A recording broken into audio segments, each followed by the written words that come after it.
이제 우리 마음을 다하여 이 시간 우리와 함께 하시는 하나님을 예배하겠습니다.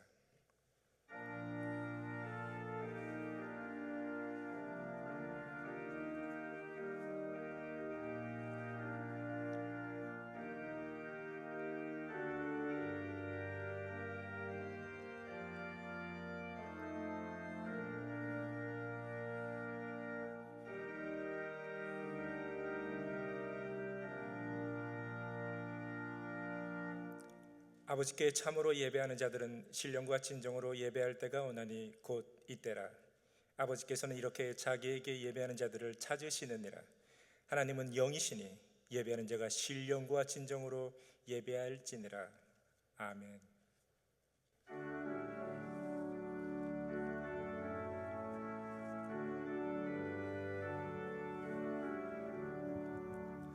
복의 근원 강림하사 찬송하게 하소서. 한량 없이 자비하심 증량할 길 없도다. 천사들의 찬송가로 나를 거르시소서. 구속하신 그 사랑을 항상 찬송합니다. 주의 크신 도움 받아 이때까지 왔으니 이와 같이 전국에도 이르기를 바라네. 하나님의 품을 떠나 죄에 빠진 우리를 예수 구원하시려고 보혈을 여주셨네. 주의 귀한 은혜 받고 일생 빚진 자 되네. 주의 은혜 사슬 되사 나를 주께 내소서. 우리 마음은 연약하여 범죄하기 쉬우니 하나님이 받으시고 전국 일으키소서.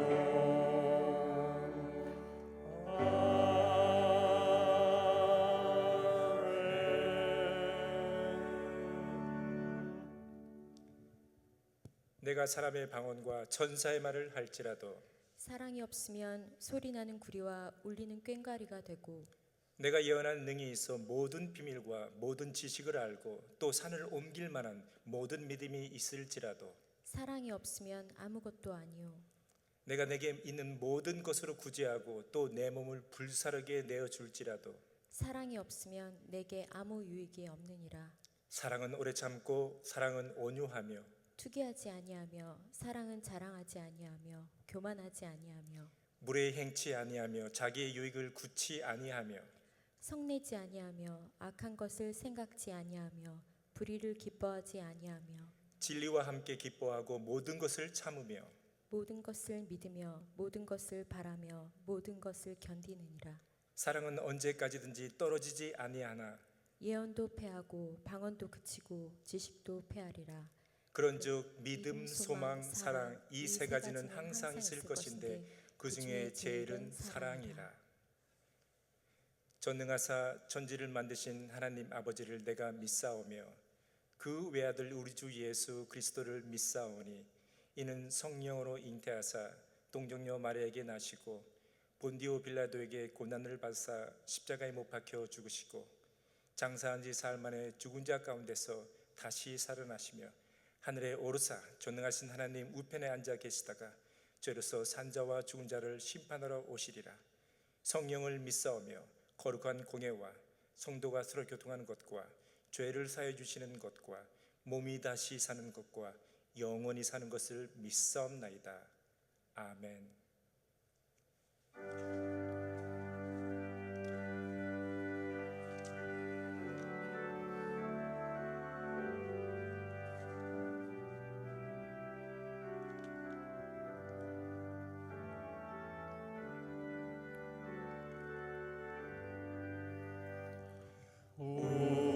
우리는 주님을 늘 배반하나 내 주 예수 여전히 날 부르사 그 참되신 사랑을 베푸시다니 내 영제여 주님을 곧 따르라. 주 널 위해 비네 주 널 위해 비네 주 널 위해 비네 늘 기르시네. 주께서 풍성한 은사를 내려 내 영혼이 나날이 복받으니 주 예수를 그대로 구주로 섬겨 곧 따르면 풍성한 복 받겠네. 주 널 위해 비네 주 널 위해 비네 주 널 위해 비네 늘 기르시네. 무거운 짐 지고 애타는 인생 주 예수께 돌아와 옮기더라. 내 주 예수 그대를 돌보실 때에 참 복락과 안위가 늘 있겠네. 주 널 위해 비네 주 널 위해 비네 주 널 위해 비네 늘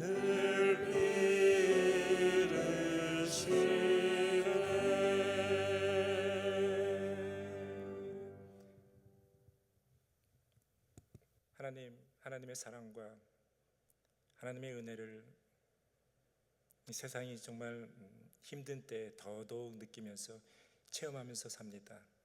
저희들 각기 떨어져 있지만 한 마음으로 주님 존전에 나와 예배합니다.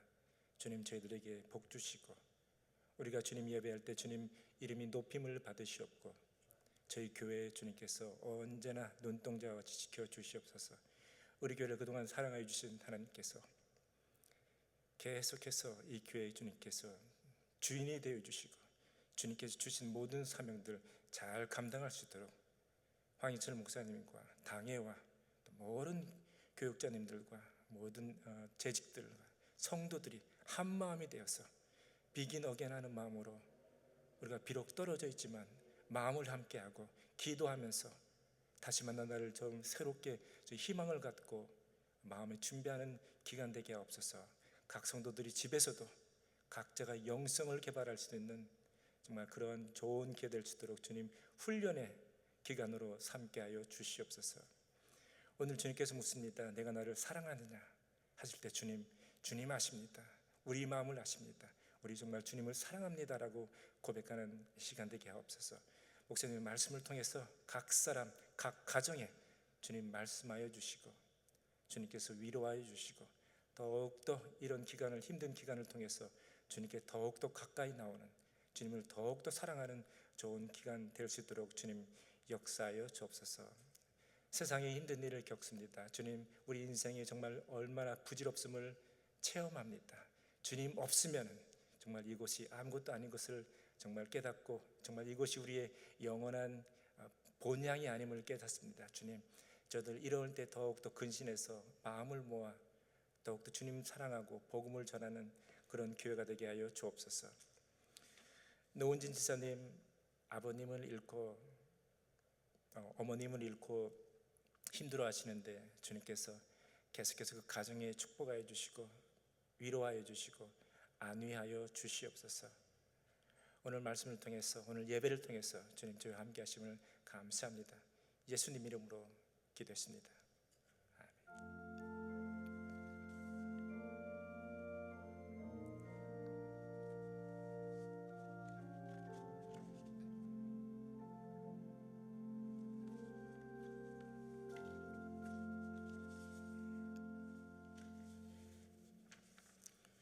오늘 생명의 말씀은 요한복음 21장 15절에서 17절까지입니다. 한 절씩 교독하시겠습니다. 저희가 조반 먹은 후에 예수께서 시몬 베드로에게 이르시되 요한의 아들 시몬아 내가 이 사람들보다 나를 더 사랑하느냐 하시니 가로되 주여 그러하외다. 내가 주를 사랑하는 줄 주께서 아시나이다. 가라사대 내 어린 양을 먹이라 하시고 또 두 번째 가라사대 요한의 아들 시몬아 내가 나를 사랑하느냐 하시니 가로되 주여 그러하외다. 내가 주를 사랑하는 줄 주께서 아시나이다. 가라사대 내 양을 치라 하시고 세 번째 가라사대 요한의 아들 시몬아 내가 나를 사랑하느냐 하시니 주께서 세 번째 내가 나를 사랑하느냐 하심으로 베드로가 근심하여 가로되 주여 모든 것을 아시오매 내가 주를 사랑하는 줄을 주께서 아시나이다. 예수께서 가라사대 내 양을 먹이라. 아멘.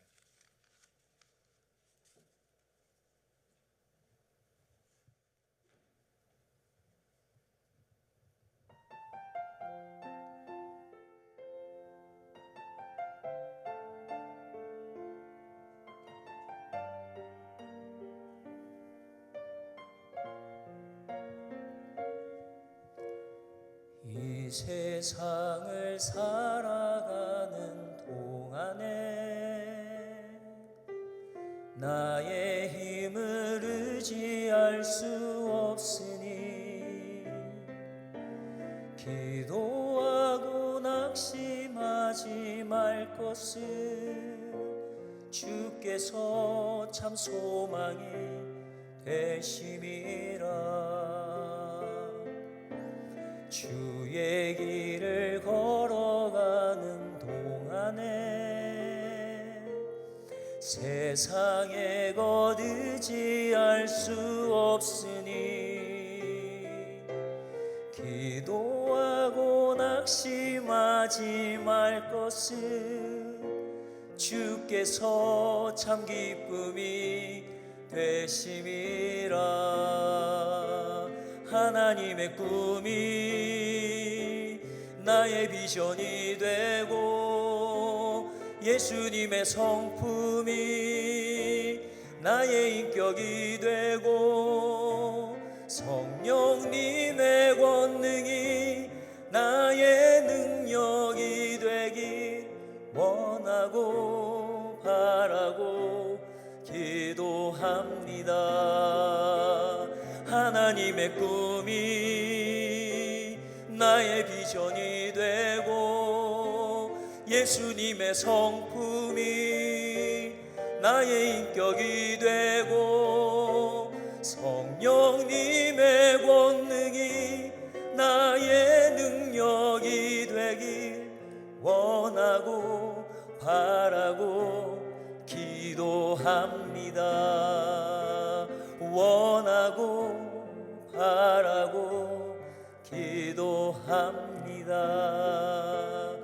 원하고 바라고 기도합니다.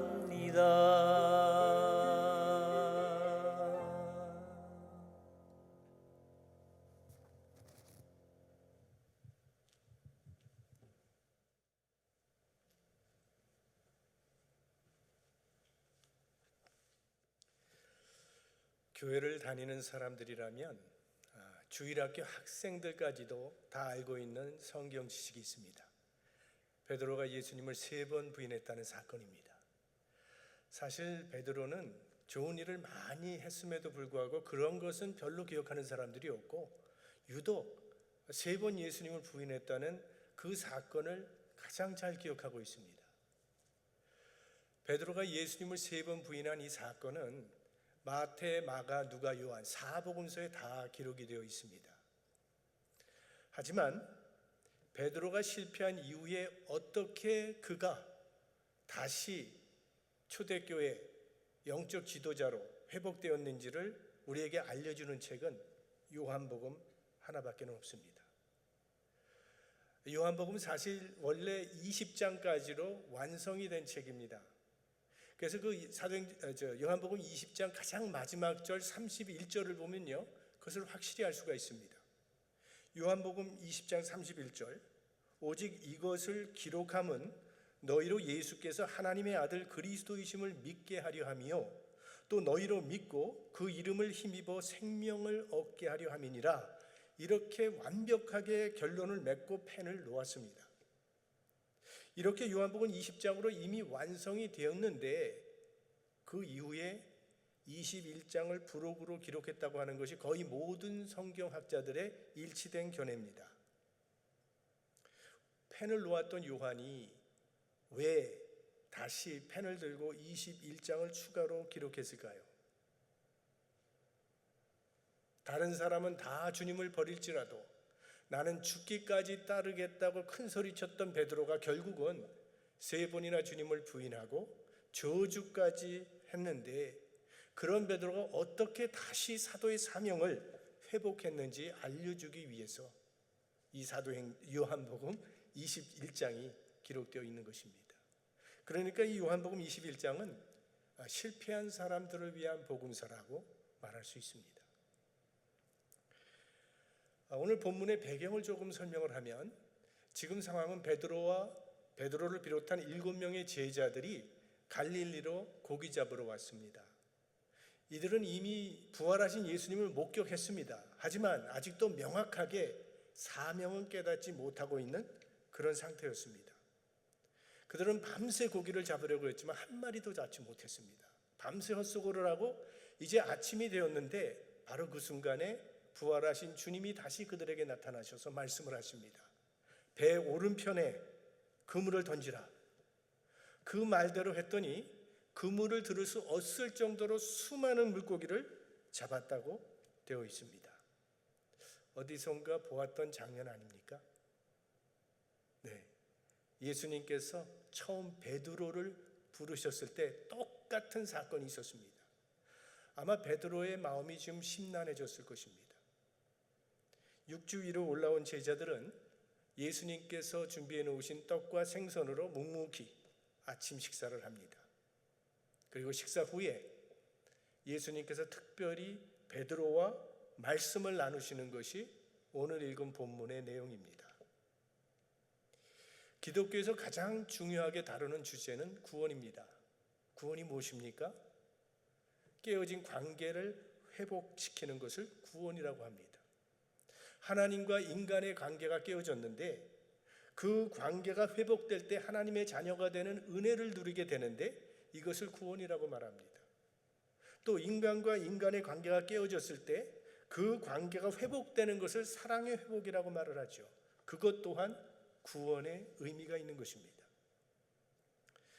오늘 예수님께서는 2가지를 회복시키기 위해서 베드로를 찾아오셨습니다. 하나는 예수님과의 관계 회복입니다. 또 다른 하나는 사명의 회복입니다. 지금 베드로는 말할 수 없는 죄책감에 사로잡혀 있습니다. 그래서 예수님과 단둘이 있는 이 시간은 너무나도 겸연쩍고 어색하기 짝이 없는 시간일 수밖에 없습니다. 자, 그러면 우리 예수님께서 어떻게 이 베드로와의 관계를 회복시키시는지 본문에서 생각해 보도록 하겠습니다. 첫째는 예수님이 먼저 베드로를 찾아오셨다는 것입니다. 지금 베드로는 예수님께 나올 수 없는, 스스로는 예수님께 나올 수 없는 처지입니다. 예수님을 3번이나 모른다고 부인을 했으니 그가 무슨 체면으로 다시 제자가 되겠다고 나설 수 있겠습니까? 그래서 예수님이 베드로를 찾아오시는 것입니다. 예수님은 실패한 사람들을 찾아오시고 넘어진 사람을 일으켜 세워주시고 새 힘을 주시며 회복시켜 주시는 분이라는 것입니다. 사실 예수님께서 이 세상에 오신 이유가 바로 이 때문에 오신 것입니다. 종종 신앙생활 거꾸로 하는 사람들이 있지요. 제가 대학 청년을 담당하고 있을 때에 잘 나오던 청년인데 모습이 잘 보이질 않아요. 그래서 왜 요즘에 무슨 일이 있느냐고 물었습니다. 그랬더니 아이고, 지금은 예수님 보기가 너무 미안해요. 제가 좀 이런 문제 좀 해결하면 그때부터 다시 나갈게요. 이것은 내가 지금 몸이 아프니까 좀 나으면 병원에 가겠다고 하는 말과 같은 것입니다. 우리 예수님께서 이렇게 말씀하셨어요. 건강한 자에게는 의원이 쓸데없고 병든 자에게라야 쓸데 있나니 내가 의인을 부르러 온 것이 아니라 죄인을 부르러 왔노라. 이 말씀은요, 처음 예수 믿을 때만 필요한 말씀이 아닙니다. 이건 일생 늘 우리가 기억하고 붙들어야 되는 말씀입니다. 여러분 아마 존 덴버라고 하는 컨트리 싱어 기억하실 겁니다. 수많은 히트곡을 냈죠. 그 히트곡 중에 하나가 애니송이라는 애니의 곡이라고 하는 노래가 있습니다. 존 덴버는 그의 칼리지 캠퍼스 커플이었던 애니와 결혼을 하게 되는데 그 사랑하는 아내 애니를 위해서 애니송을 만들어서 불렀고 그것이 전 세계 차트 넘버 1으로 올라갔습니다. 그 가사가 기가 막힙니다. 이런 말이 나와요. 당신 옆에 눕고 싶습니다. 언제나 당신 곁에 있고 싶습니다. 당신의 팔에 안겨 숨을 거두고 싶습니다. 그래서 이 애니송은 결혼 축가로 많이 불려졌던 노래입니다. 그런데 이 부부가 이혼을 했습니다. 이것이 인간입니다. 우리 인간은 연약한 존재라는 거 하나님이 잘 알고 있습니다. 우리는 유혹에 빠질 수밖에 없고 우리가 넘어진다는 것도 하나님은 알고 계십니다. 그러니 죄 때문에 숨거나 도망가지 말고 그 모습 그대로 하나님 앞으로 나오라는 것입니다. 실수해도 괜찮고 넘어져도 괜찮으니까 그 모습 그대로 하나님의 은혜의 보좌 앞으로 나오라고 말씀하십니다. 우리를 향하신 하나님의 은혜는 언제나 변함이 없기 때문입니다. 우리가 하나님의 말씀에 순종하며 신앙생활 잘할 때도 물론 우리는 하나님의 은혜 안에 있지만 우리가 죄로 말미암아 부끄러운 모습으로 나올 때도 우리를 향한 하나님의 은혜는 변함이 없다고 하는 사실을 기억해야 합니다. 우리가 아직 죄인 되었을 때에 그리스도께서 우리를 위하여 죽으셨다는 그 사실을 기억하라는 것입니다. 사도 바울이요, 갈라디아 교인들을 향해서 이렇게 책망을 하는 이야기가 나옵니다. 너희가 은혜로 시작하여 어찌하여 율법으로 마치겠느냐? 갈라디아 교인들이 처음 예수님을 믿을 땐 은혜로 받아들였다는 겁니다. 그래서 하나님의 자녀가 된 것이죠. 그런데 구원받은 후로는 자신들의 의와 행위로 하나님의 은혜를 받아내는 것이라고 생각했다는 거예요. 그래서 바울의 책망을 받은 것입니다. 기독교는요, 처음부터 마지막까지 은혜의 종교입니다. 예수 믿기 전이나 예수 믿은 후나 우리가 하나님 앞에 나올 수 있는 유일한 근거는 예수 그리스도의 십자가의 은혜 때문입니다. 우리의 의나 선행으로 하나님의 인정을 받아내는 것이 아니라는 거예요. 십자가는 예수 믿을 때 딱 한 번만 필요한 것이 아니라는 겁니다. 우리 그리스도인들은 평생 십자가를 의지하고 살아가는 사람들입니다. 십자가를 앞세우며 살아가는 사람들입니다. 성도 여러분, 날마다 이 십자가의 은혜로 말미암아 비긴 어게인 하는 성도님들이 되시길 바랍니다. 자, 이렇게 베드로를 찾아오신 예수님께서 오늘 베드로의 과거를 묻지 않고 현재를 물으신다는 것입니다. 오늘 예수님께서 베드로를 부르시는 호칭이 좀 특이하죠. 요한의 아들 시몬아라고 부르십니다. 이 시몬은 베드로의 본명이죠. 베드로라고 하는 이름은 예수님께서 지어주신 새 이름, 반석이라는 뜻을 갖고 있는 새 이름입니다. 예수님은 그동안 늘 베드로라고 부르셨는데 왜 지금 이 시간에는 시몬이라고 부르시는 것일까요? 그가 옛사람으로 돌아가 버렸기 때문입니다. 반석인 베드로의 모습을 잃어버렸기 때문이죠. 하나님께서 야곱에게도 새 이름을 주셨어요. 이스라엘이라. 그러나 그 이후에도 종종 야곱이라는 이름이 등장을 합니다. 언제? 그가 과거로 돌아갈 때마다 야곱아라는 이름이 등장합니다.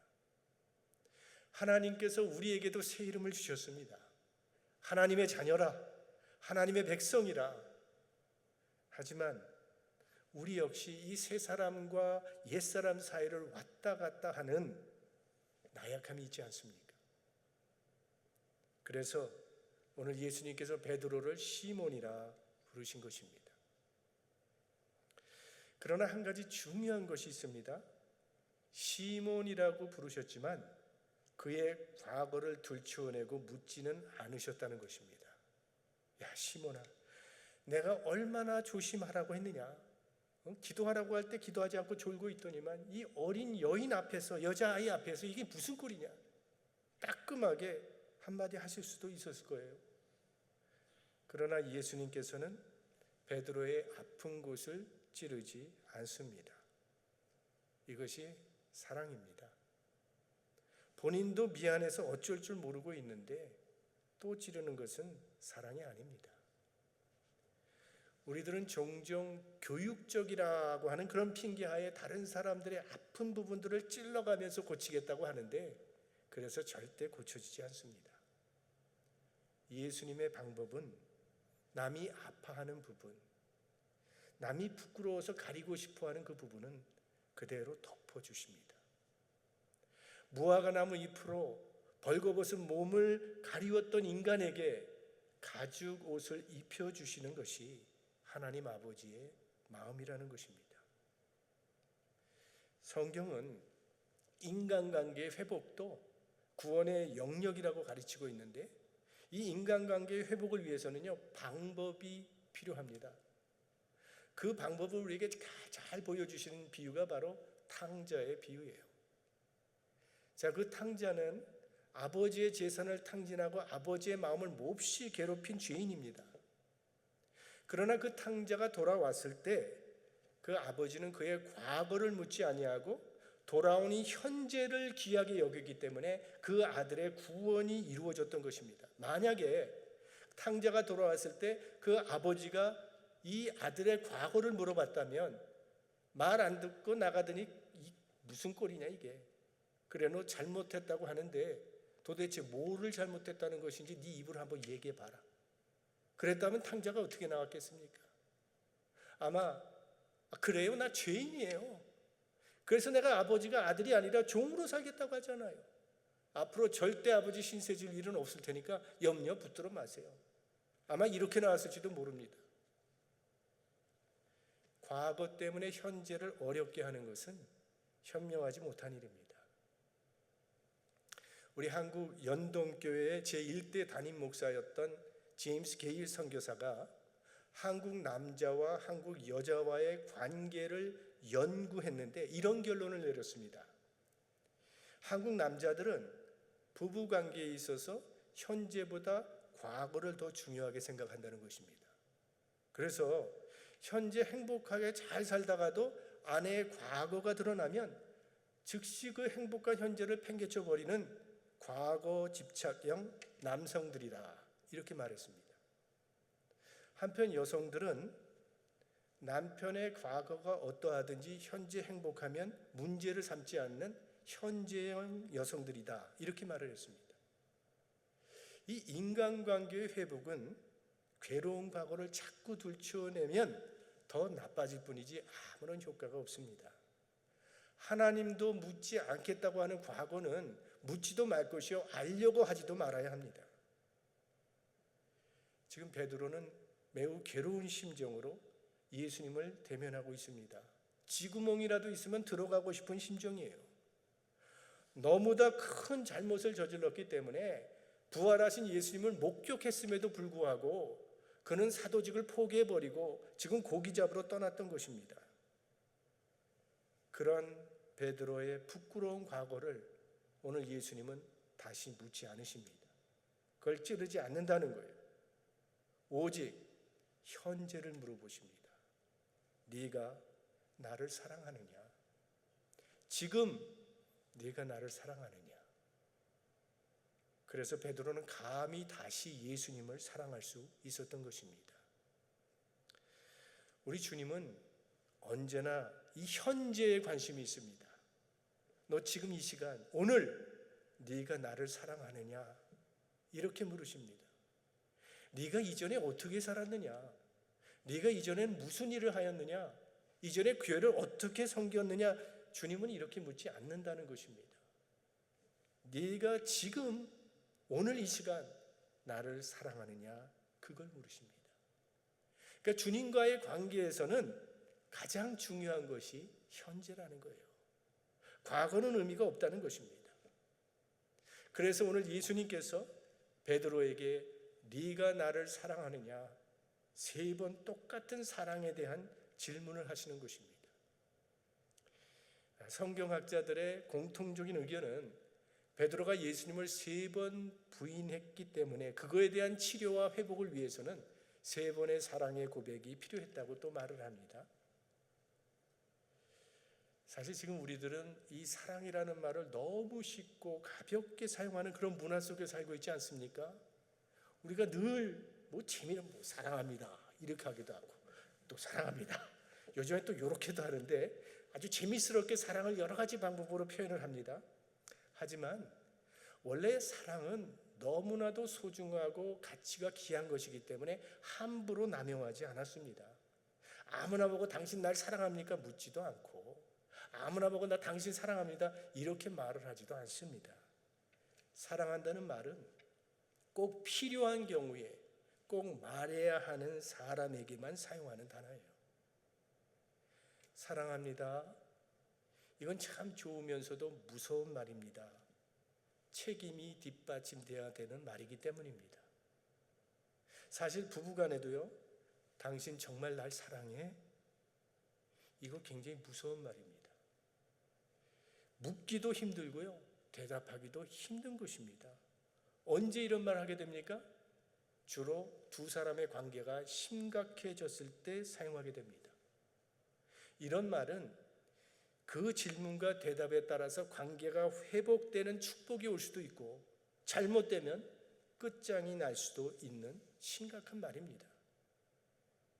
지금 예수님께서 베드로에게 사랑 문제 꺼내신 거는요, 베드로와의 관계를 회복하느냐 아니면 끝내버리느냐 결판을 내자고 하는 주님의 뜻이 있는 것입니다. 베드로야, 너는 듣기가 매우 불편하고 괴롭겠지만 그래도 나는 이 문제를 반드시 해결해야 되겠다. 네가 나를 사랑하느냐? 이것은 모든 문제의 해결점이 결국은 사랑이라는 것을 우리에게 가르쳐 주는 말씀이기도 합니다. 어느 부부가 아이를 낳습니다. 그런데 얼마 못 가서 이 아이가 죽어버렸습니다. 서로 마음을 아파하며 이럭저럭 살아가다가 결혼 10년 만에 결국 헤어지기로 했습니다. 그래서 살림을 나누게 되는데 살림을 정리하다가 저 옷장 구석에 10년 전에 죽은 아이의 사진을 발견하게 됐습니다. 두 사람 다 이 사진 앞에서 아무 말도 할 수 없었습니다. 그러나 생각은 10년 전으로 돌아갔어요. 그렇게 사랑해서 결혼을 했고 아이를 낳아서 기뻐하다가 이 아이가 죽었기 때문에 슬퍼하면서 서로를 위로하던 그때가 생각났습니다. 그러다가 누가 먼저랄 것도 없이 다시 합쳐서 새로 시작했다고 합니다. 첫사랑의 마음으로 돌아가면 어떤 문제도 해결이 가능합니다. 사랑이 식으니까 문제가 되는 것이지 사랑하는 마음만 변치 않는다면 문제될 것이 없다는 것입니다. 결국 모든 것의 원초적인 능력은 이 사랑이에요. 학문을 사랑한 소크라테스가 철학을 가르쳐 주었고 과학을 사랑한 에디슨 때문에 우리는 이렇게 편리한 삶을 살아가고 있는 것입니다. 음악을 사랑했던 베토벤 때문에 환희의 찬가를 우리는 듣고 있고 산을 사랑하는 사람들이 정상을 정복하고 바다를 사랑하는 사람들이 오대양을 누비며 다니고 있는 것입니다. 사랑은 모든 문제를 해결해 주는 힘이며 창조의 능력이 되는 것이죠. 세상에서 가장 강한 능력, 그거는 사랑입니다. 만일 여러분들이 어떤 일이 있어서 아주 어린 자녀만을 남겨두고 먼저 세상을 떠나야 되는 상황이 생겼다고 한번 가정해 보십시오. 여러분의 그 어린 자녀들을 과연 누구에게 맡기시겠습니까? 교육학을 전공한 교육학 박사에게 아이를 맡기면 마음이 놓이시겠습니까? 아니면 의식주는 전혀 걱정할 필요가 없는 돈 많은 친척에게 그 아이를 맡기면 마음이 편안하시겠습니까? 아니면 막강한 권세를 휘두르는 권력가에게 그 아이를 맡겨놓으면 마음이 놓이시겠습니까? 다른 건 좀 부족하더라도 내 이 아이를 자기 아이처럼 사랑해 줄 사람에게 맡기는 것이 가장 현명한 판단일 것입니다. 결국 이 사랑이 모든 사명을 수행하는 데 있어서 가장 중요한 조건이 되는 것입니다. 그래서 지금 예수님께서 베드로에게 사랑을 질문하고 있는 것입니다. 네가 나를 사랑하느냐? 정말 예수님께서 몰라서 이런 질문을 하시는 것이겠습니까? 아담이 어디 숨어 있는지 정말 하나님께서 찾기가 힘들어서 아담아 네가 어디 있느냐라고 물으셨겠습니까? 이것은 베드로 자신을 위한 질문입니다. 비록 주님을 부인하기는 했지만 베드로 네가 나를 사랑한다라고 하는 사실을 확인시켜 주시기 위한 질문이었다는 것입니다. 오늘 예수님께서 3번 네가 나를 사랑하느냐 질문을 하시는데 여기 사용한 사랑의 단어가 좀 다르다라는 해석을 들어보셨을 것입니다. 처음 2번은 예수님께서 네가 나를 사랑하느냐 할 때 아가페라고 하는 단어를 사용하셨습니다. 네가 하나님의 사랑, 아가페적인 사랑으로 나를 사랑하느냐라고 물으셨고 베드로는 2번 다 필리아라고 하는 사랑으로 대답을 합니다. 제가 어떻게 아가페 사랑으로 주님을 사랑할 수 있겠습니까? 3번이나 주님을 부인한 사람인데 필리아, 친구를 사랑하는 그 사랑으로는 주님을 사랑합니다. 이렇게 대답을 했습니다. 그랬더니 3번째 마지막에는 예수님께서 그 단어를 좀 바꾸시죠. 그러면 네가 정말 필리아로는 나를 사랑하느냐 물으셨습니다.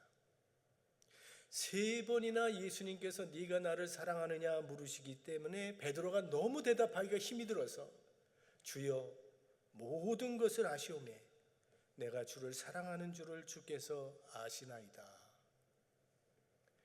이 고백 속에는 회개하는 마음이 들어있었다고 봅니다.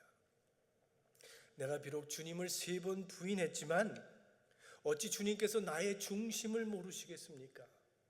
그래도 나는 주님을 사랑한다고 하는 것 주님께서 알고 계시지요. 주님은 우리들에게도 이런 대답을 듣기 원하신다고 생각합니다. 네가 나를 사랑하느냐? 자신 있게 큰 소리로 예 사랑합니다 하는 그런 사람을 원하시는 것이 아니라 자신이 얼마나 연약한 존재라는 사실을 알고 두렵고 떨리는 마음으로 하나님의 은혜를 구하는 그런 사람을 하나님은 원하시는 것이지요. 베드로가 진실한 사랑을 고백했을 때 그는 다시는 들을 수 없을 것이라고 생각했던 말을 듣게 됩니다. 내 양을 먹이라. 사도의 사명이 회복된 것입니다. 네가 나를 사랑하느냐? 그러면 내 양을 먹이라.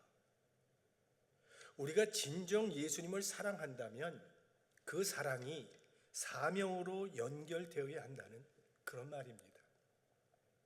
사랑은 구체적이고 사랑은 행동하는 것이라는 그런 이야기죠. 사랑은 구체적인 행동입니다. 많은 사람들이 여러분 주님 사랑하십니까? 하면 아멘 대답을 합니다. 그러나 삶 속에서 그 아멘을 실천하려고 하는 노력은 잘 하지를 않는다는 것입니다. 오래전 예수님은 베드로에게 사명을 맡겨주셨습니다. 주는 그리스도시요 살아계신 하나님의 아들이시니이다. 베드로가 고백했을 때 예수님께서는 내가 이 반석 위에 내 교회를 세우리니 음부의 권세가 이기지 못하리라고 베드로에게 약속하셨습니다. 그런데 베드로야, 내가 부탁한 교회의 사명은 어찌하고 여기서 또 다시 고기를 잡고 있는 것이냐? 내가 맡긴 양들은 어찌하고 지금 너 도대체 여기서 무엇을 하고 있는 것이냐? 사도의 사명을 회복한 베드로는 이후로 초대교회의 영적인 지도자가 되어서 죽기까지 충성을 했습니다. 주님은 우리에게도 물으실 것입니다. 네가 나를 사랑하느냐? 그렇다면 무엇을 하고 있느냐?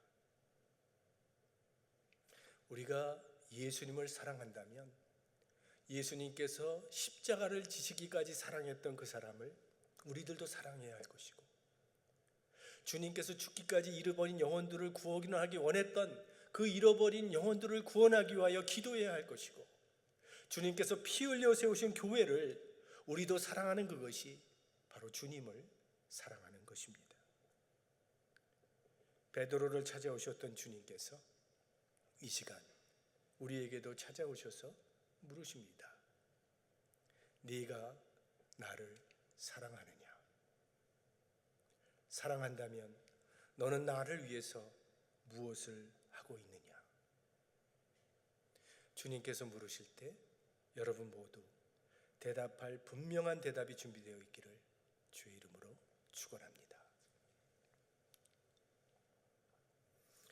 우리를 사랑하시되 십자가에 피 흘리기까지 사랑하시고 하나님의 자녀로 삼아주신 우리 주님의 은혜를 감사드립니다. 항상 감사한다고 말을 하면서도 주님께서 우리를 사랑한 것처럼 저희들은 주님을 사랑하지 못하고 있습니다. 주님보다 더 많은 것을, 다른 것을 더 많이 사랑하고 있는 우리들의 모습을 보게 됩니다. 물질을 주님보다 더 위에 두고, 나의 명예를 주님보다 더 위에 둘 때도 있고, 다른 것들을 주님보다 더 사랑하며 살아가고 있는 우리의 모습들, 오늘 네가 나를 사랑하느냐? 우리 주님의 질문에 저희들이 진정 내가 주님을 사랑합니다, 실패했으나 중심으로 주님을 사랑한다는 고백을 했던 베드로처럼 우리의 고백이 참 주님을 향한 사랑의 고백이 나올 수 있도록 우리들의 심령을 붙들어 주시옵소서. 예수 그리스도로 말미암아 우리가 새로운 생명을 얻었던 것처럼 우리로 말미암아 우리를 만나는 사람들에게 생명의 복음을 전해줄 수 있는 증인됨의 사명을 잘 감당할 수 있는 우리가 될 수 있도록 인도하여 주시옵소서. 우리 구주 예수 그리스도의 이름으로 기도드립니다. 아멘.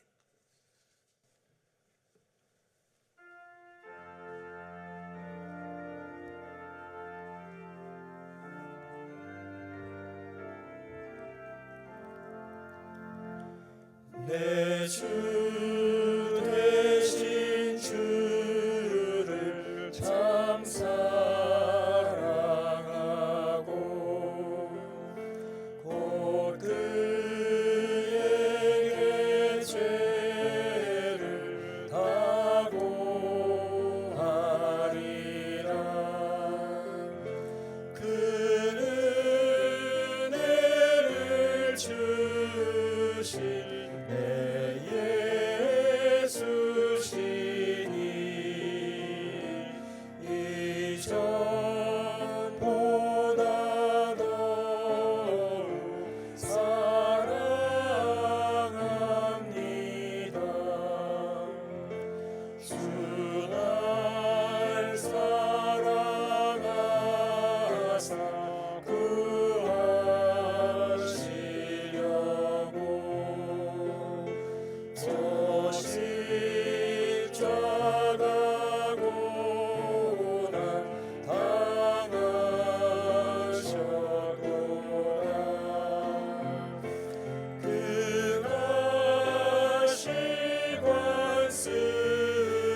주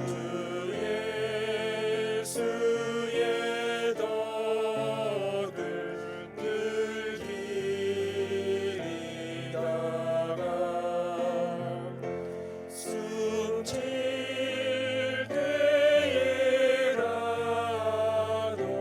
내 할 말씀이 이전보다 더욱 사랑합니다.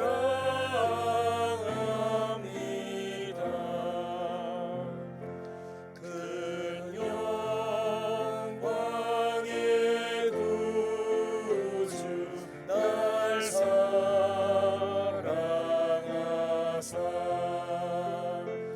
그 풍성한 은혜 더하시니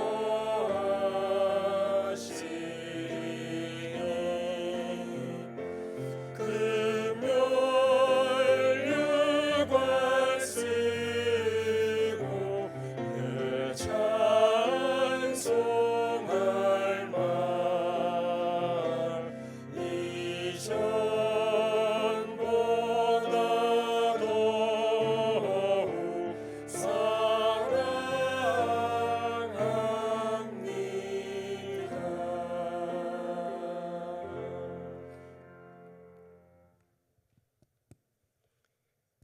하나님, 우리 가진 재물의 일부를 주님께 드리면서 무엇보다도 우리 마음을 드립니다.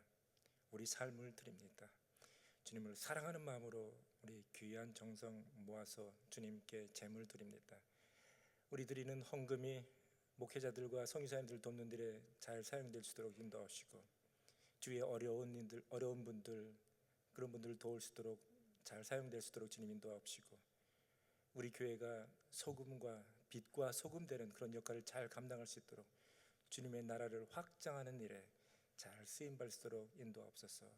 우리 정성스럽게 주님께 드릴 때 정말 과부의 두렵돈 같은 정성으로 드리게 하옵시고, 오병이어를 예수님께로 가지고 온 소년의 마음과 같은 믿음으로 주님께 드릴 때 주님 우리에게 복 주시기를 원합니다. 이 시간 함께 해주신 감사합니다. 예수님 이름으로 기도했습니다.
지난 한 주간 동안도 편안하셨습니까?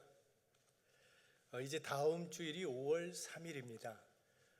이제 5월은 가정의 달인데요. 그래서 다음 주일은 온 가족이 함께 드릴 수 있도록 연합 예배로 우리가 드리기로 그렇게 준비를 했습니다.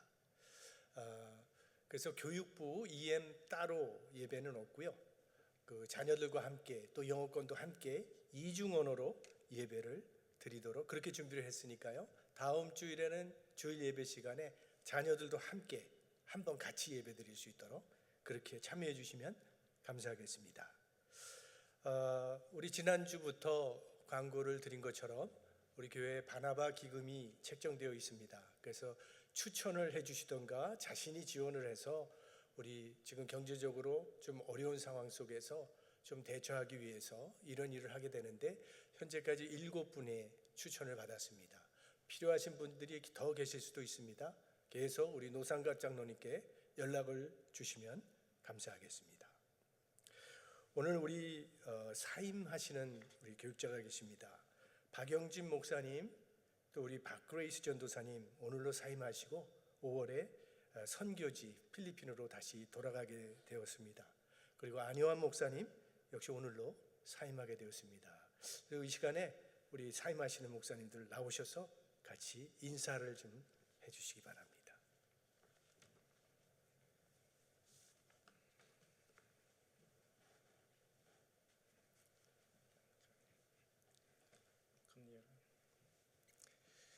교회 오래 있었거나 짧게 있었거나 한 교회를 떠난다는 게 항상 힘들고요.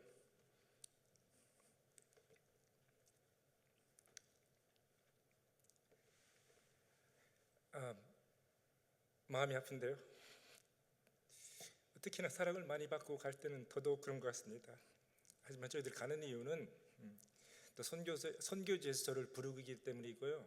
또 선교사들한테는 선교지라는 더 이상의 부르심이 없기 때문에 저희들 힘들지만 그렇게 결정했고요. 5월 중으로 다시 필리핀으로 돌아가서 저희들 15년간 예전에 사역했던 곳으로 다시 돌아가게 됐습니다. 플로든 장로교회는요 항상 저희 마음에 있을 거라고 확신하고요. 감사하고 사랑합니다.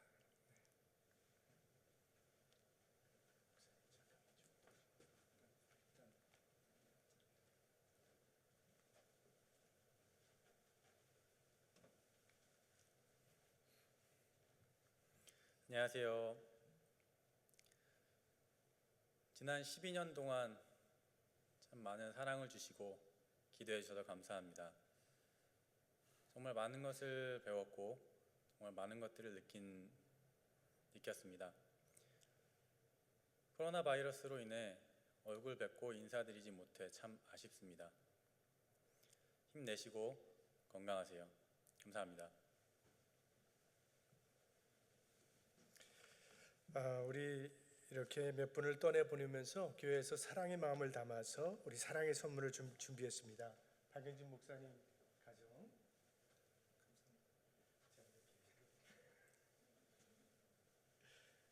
안효환 목사님, 감사합니다.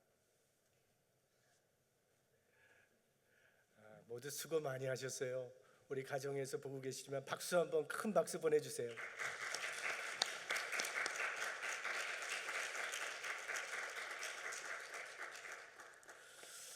또 슬픈 소식 하나가 있습니다. 우리 노은진 집사님 어머님 되시는 황전일자 권사님 우리 브라질에서 지난 주간에 하나님의 부르심을 받으셨고 장례가 있었습니다. 유족들을 위로해 주시고 기도해 주시기 바랍니다. 우리 하나님의 위로와 평강이 유족들과 함께 하시기를 기도합니다. 그리고 우리 노은진 집사님의 부친 되시는 분도 지금 병원에서 코로나 바이러스와 투병을 하고 있는 가운데 있습니다. 여러분 계속 이 가정이 지금 굉장히 큰 어려움을 겪고 계시는데 기도해 주시고 다시 회복되실 수 있도록 여러분 꼭 함께 위로하시고 기도해 주시면 감사하겠습니다. 우리 다음 주일 아직 우리 온라인 예배가 몇 주는 더 계속될 것 같습니다. 변화가 있을 때는 항상 우리 홈페이지에 올릴 테니까 참고해 주시길 바라고요. 그럼 우리 다음 주일 날 다시 뵙도록 하겠습니다.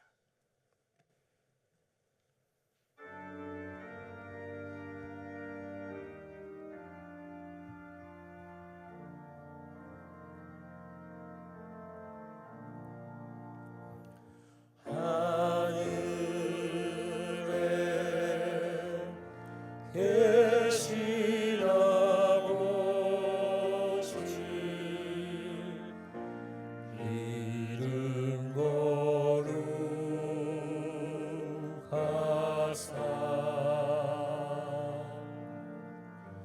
주님 나라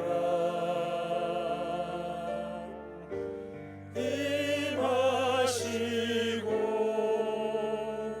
뜻이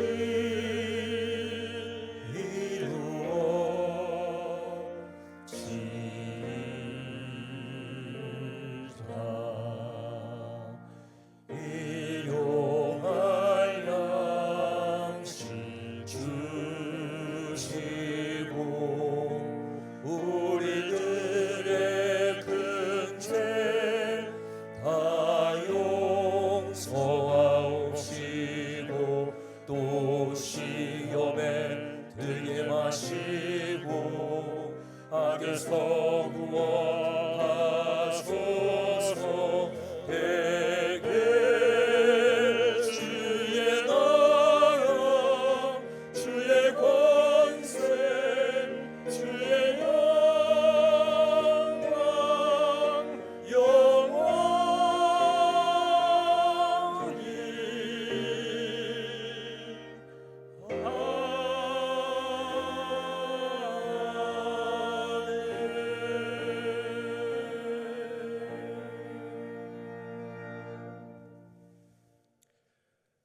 네가 나를 사랑하느냐?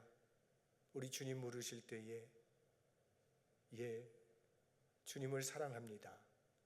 우리의 입술뿐만이 아니라 우리의 삶으로 고백할 것을 다짐하는 모든 하나님의 백성들 심령 가운데 우리 구주 예수 그리스도의 은혜와 아버지 하나님의 사랑과 성령의 교통하심이 늘 함께 하시기를 축원하옵나이다.